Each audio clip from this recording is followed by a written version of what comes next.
Prepare-se, respire fundo, porque o que você vai ouvir agora não é apenas mais uma notícia de política, é um divisor de águas, é um momento em que a máscara cai, o discurso muda e o futuro do Brasil entra em uma nova fase, muito mais tensa, muito mais perigosa. Em um discurso explosivo, feito diante de milhares de fiéis, Lula deixou para trás a fantasia do conciliador, do homem do diálogo, do famoso Lulinha Paz e Amor.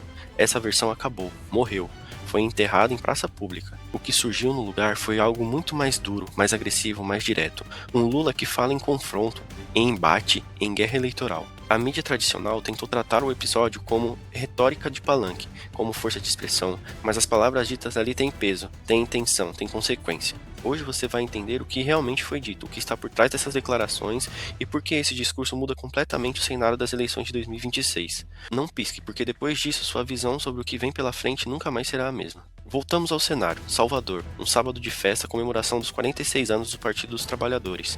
Um evento que, em teoria, deveria celebrar a história do partido, relembrar conquistas, reforçar discurso de união e democracia. Bandeiras vermelhas, militâncias organizadas, discursos previsíveis, tudo indicava mais do mesmo. Mas algo mudou no tom, algo escapou do roteiro tradicional. O clima não era apenas de comemoração, era de mobilização, de aquecimento, de preparação. Não era um aniversário, era um ensaio geral. Diante de uma plateia fiel, Lula não falou como quem busca pontes, falou como quem convoca trincheiras. O palco virou palanque de guerra. E ali, naquele momento, ficou claro que 2026 não será tratado como uma eleição comum, será tratado como um confronto existencial. Então veio a frase, curta, direta, calculada. Não tem mais esse Lulinha paz e amor. Não foi uma metáfora solta, não foi uma brincadeira, não foi uma sentença. Uma ruptura pública com a imagem que ajudou a elegê-lo no passado. Durante anos, o discurso de conciliação foi uma estratégia central. A ideia de diálogo, de pacificação, de moderação, isso rendia votos, acalmava o mercado, tranquilizava os setores indecisos na sociedade. Mas agora, segundo o próprio Lula, isso acabou. A mensagem é clara: não haverá mais esforços para moderar, não haverá mais concessões simbólicas, o objetivo não é agradar, é vencer. E para vencer, segundo ele, vale mudar o tom, endurecer o discurso e partir para o ataque. O Lula que emerge desse discurso não quer ser visto como pacificador, quer ser visto como combatente. Então vem talvez a parte mais reveladora de todo o discurso, aquela que escancara a lógica por trás dessa mudança de postura. O que vai ganhar essas eleições é a nossa narrativa política.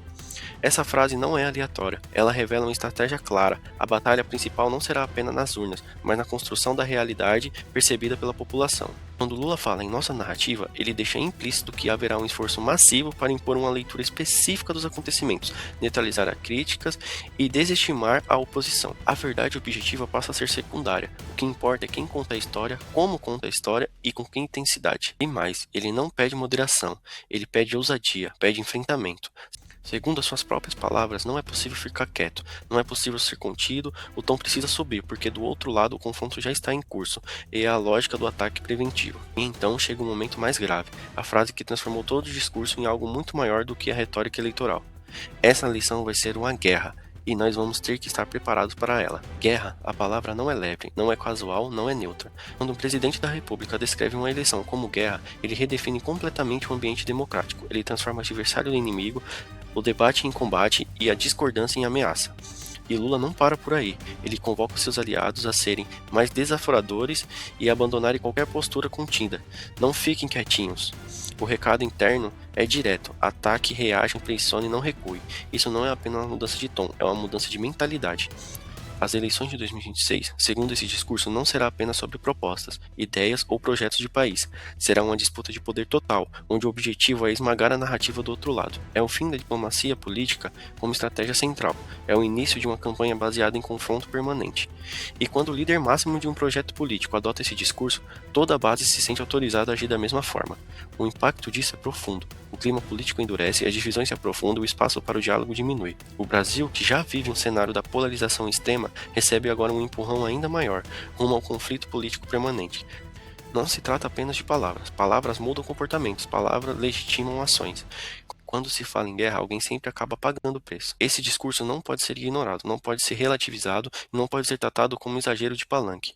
Ele revela uma estratégia, uma intenção, uma visão de mundo. Independentemente da ideologia, qualquer cidadão que valorize o debate democrático precisa prestar atenção nesse tipo de declaração, porque as eleições não deveriam ser guerras, adversário não deveria ser inimigo. Quando o político entra nessa lógica, o país inteiro perde.